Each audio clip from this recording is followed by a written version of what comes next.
Bien-aimés frères et sœurs, vous connaîtrez la vérité et la vérité vous affranchira. Ça, c'est pas moi qui le dis, c'est la Bible qui le dit. Mais moi, je vous dis mieux. Vous connaîtrez la vérité historique, notamment celle de vos ancêtres kémites, et vous aurez une vision globale de ce que c'est que la vraie souveraineté politique. J'ajoute, vous reviendrez à la spiritualité africaine ancestrale et vous comprendrez les enjeux de l'indépendance économique. Et pour terminer, vous accepterez votre identité culturelle kémite et vous obtiendrez deux choses. La première, c'est la paix. La seconde, c'est le développement, à une condition. L'unité de toute l'Afrique noire, l'unité de tous les Noirs du monde entier. Otep à tous. Bienvenue sur la chaîne des panafricanistes par essence, par conviction et par excellence. Celle des citoyens kémites par nécessité et obligation de combat. Nous sommes une chaîne qui n'est guidée que par nos ancêtres, et rien que par les ancêtres qui appartiennent à l'égrégore du monde noir. Par conséquent, nous ne croyons en aucun Dieu venu de l'étranger. Toutefois, cette vidéo n'est aucunement destinée à inciter à la haine ou à la violence, car nous menons un combat qui est d'abord et avant tout spirituel, intellectuel et démocratique. Ensuite, il est politique, géopolitique et géostratégique. Contre l'impérialisme, le colonialisme, le néocolonialisme et l'endocolonat, qui sont, comme vous devrez tous le savoir maintenant, qualifiés de crimes contre l'humanité. Nous menons ce combat sur la base du principe fondamental que nous avons hérité de nos ancêtres kémites, qui est celui de la Mahat, c'est-à-dire solidarité, vérité et justice. Vous êtes donc en droit de connaître la vérité et nous avons l'obligation de vous dire la vérité et rien que la vérité, afin que justice soit rendue au continent africain. Et ça, c'est notre modeste contribution dans cette noble lutte en faveur de la souveraineté, la dignité, la solidarité et l'unité africaine. Ça, c'est ce que nous appelons le panafricanisme. Eh oui, bien-aimés frères et sœurs, j'ai un message à adresser au capitaine Ibrahim Traoré. Que ce soit bien clair et bien net. Ça fait aujourd'hui, jeudi, une semaine presque. Il a pris le pouvoir depuis vendredi.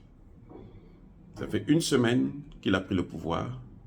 Jusque-là, il n'a rien fait pour ce peuple qu'il a élevé à ce grade de président du Burkina Faso. Il n'est pas intérimaire, il est le président actuellement du Burkina Faso.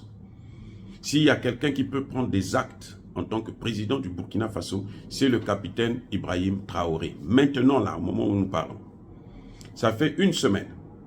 Il a eu le temps d'accorder des interviews sur RFI, sur France 24, de recevoir la délégation de la CEDEAO, mais il n'a pas encore eu le temps de poser les bases nécessaires pour ce que veut le peuple burkinabé. Les Burkinabés demandent le départ de l'ambassadeur de France. Ce n'est pas la priorité, mais les Burkinabés demandent son départ. 2, les Burkinabés demandent le départ de Barkhane. 3, les Burkinabés demandent les accords avec la Russie. Et jusque-là, on n'a rien vu allant dans ce sens-là. Donc, jusqu'à présent, là, le peuple burkinabé est sur sa faim. Je veux maintenant lui dire une chose. Capitaine, si vous m'écoutez très bien, sachez-le que vous êtes déjà dans la ligne de mire des Français, des Américains et de l'OTAN.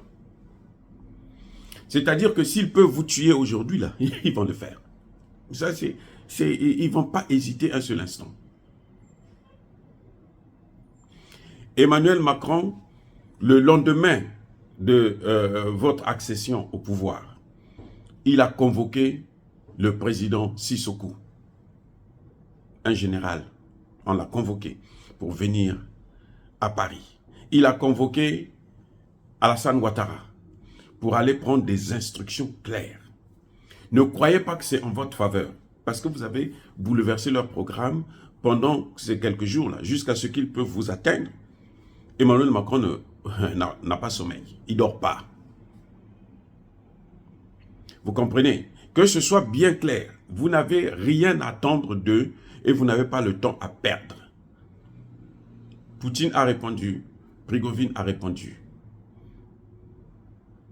Je veux vous le démontrer dans une autre vidéo.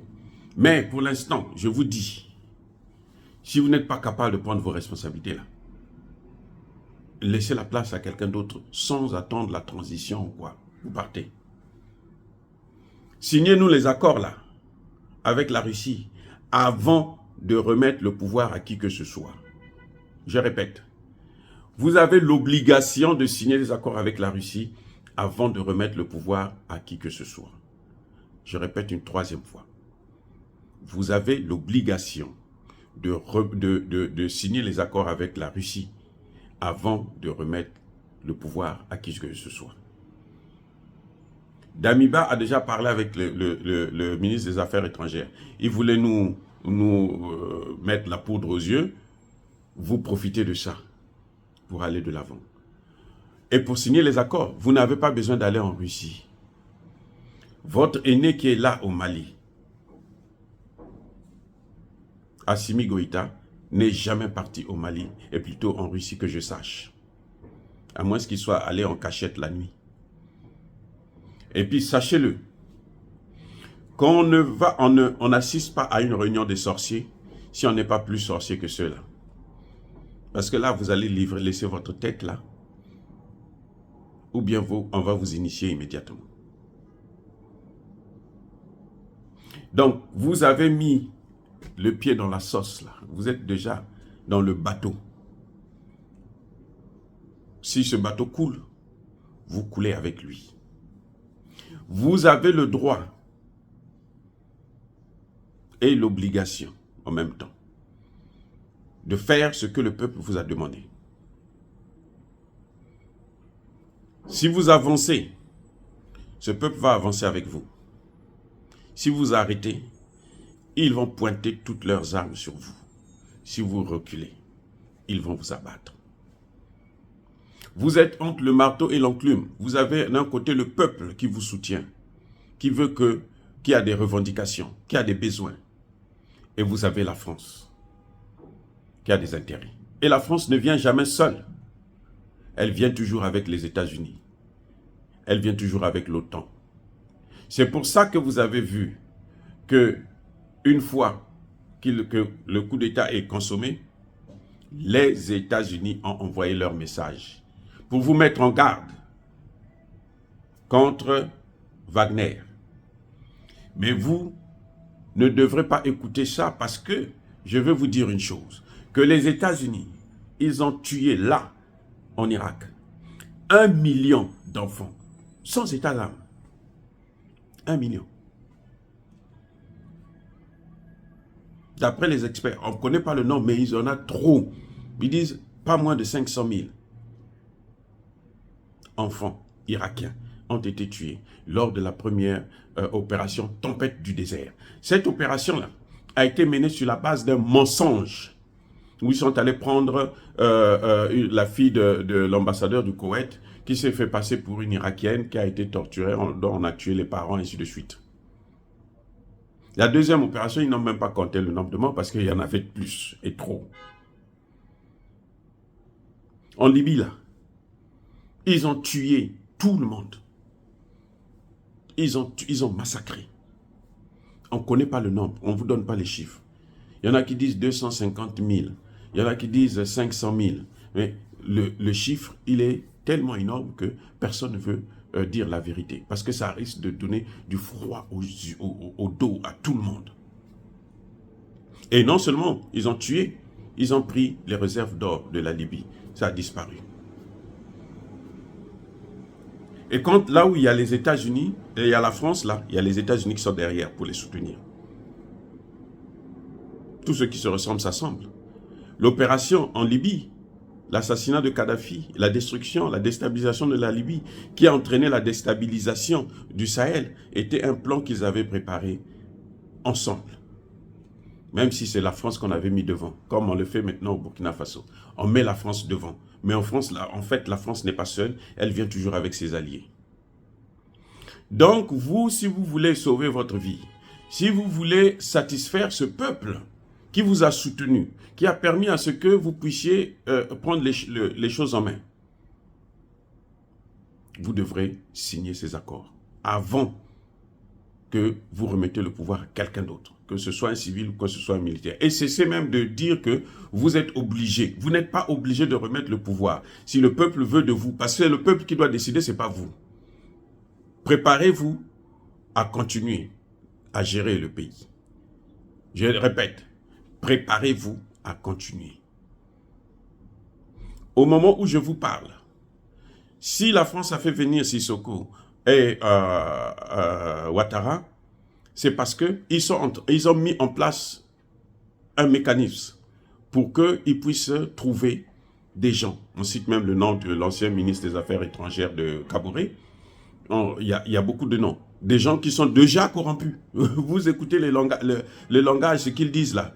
De toutes les façons, si RFI vous pointe du doigt, vous appelle, vous interviewe, c'est parce que vous n'êtes pas bon, vous êtes déjà dans le collimateur. C'est ça qu'on appelle les endocollants.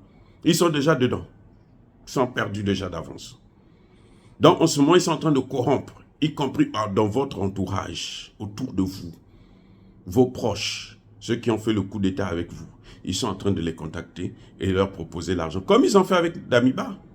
Celui qui tombe dans le piège, tant pis. Et vous avez vu la CEDEAO, vous avez reçu la CEDEAO. Issoufou, là, qui est venu, qui a guidé cette commission-là. Vous savez, qu'est-ce qui se passe dans son pays? Il y a plus de 20 000 soldats étrangers. Français, américains, allemands, espagnols et autres. Plus de 20 000. Mais il y a toujours le terrorisme. Hein. Je répète, il y a plus de 20 000 soldats. Ils ont tout, les informations, les armes et tout. Ils préfèrent équiper les terroristes pour venir au Burkina parce qu'ils veulent occuper le Burkina. Le secrétaire général de l'ONU est venu au Niger. Il a dit que l'armée nigérienne doit être équipée par la communauté internationale. Il veut faire de l'armée nigérienne l'armée internationale en Afrique. Vous avez déjà vu un militaire français, une base militaire africaine en France ou aux États-Unis? Est-ce qu'il y en a combien que vous connaissez? Aucune. Parce que ça, c'est ce qu'on appelle l'impérialisme. Ce n'est pas moi qui le dis, c'est Emmanuel Macron qui nous le dit à la tribune des Nations Unies. Il dit devant le monde entier, il a expliqué qu'il n'y a aucun soldat russe, plutôt ukrainien en Russie, mais il y a des soldats russes en Ukraine. Donc la Russie est en train de faire l'impérialisme, le colonialisme. C'est pareil. Il n'y a aucun soldat africain en France, mais il y a des soldats français, américains et autres en Afrique. Donc ils sont en train de faire l'impérialisme, le colonialisme. Si vous voulez sauver ce peuple, vous savez maintenant ce qu'il faut faire. Mais n'oubliez jamais que chaque jour qui passe, il y a un Burkinabé qui meurt, y compris des hommes en uniforme comme vous. Et c'est ce qui a posé, qui a fait, qui a poussé à ce peuple de vous soutenir. Vous n'avez donc pas le temps à perdre. Vous n'avez pas besoin d'attendre qu'un autre président vienne, qu'il soit intronisé au pouvoir. Vous pouvez réagir maintenant parce que vous en avez le droit le plus absolu. Vos ennemis vous regardent. Ils sont là en train de rôder autour de vous comme un lion rougissant. Parce qu'à tout moment, s'ils peuvent vous avoir, ils vont vous descendre. Vous voulez marquer l'histoire du Burkina Faso, l'histoire de l'Afrique, comme l'a fait votre aîné, votre père, Thomas Sankara, alors agissez. Prenez des bonnes décisions et n'attendez pas avant qu'il ne soit trop tard. Abou Apia. Je répète encore, soyez bénis par le Dieu des Kémites. J'ai dit et j'assume.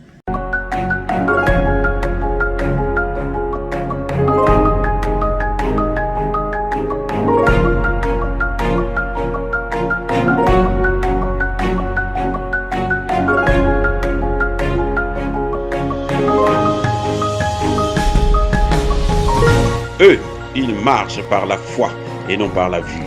Mais moi, je vous conseille vivement de marcher par la connaissance scientifique et historique, notamment celle de nos ancêtres kémites, par les cinq sens et par l'intelligence.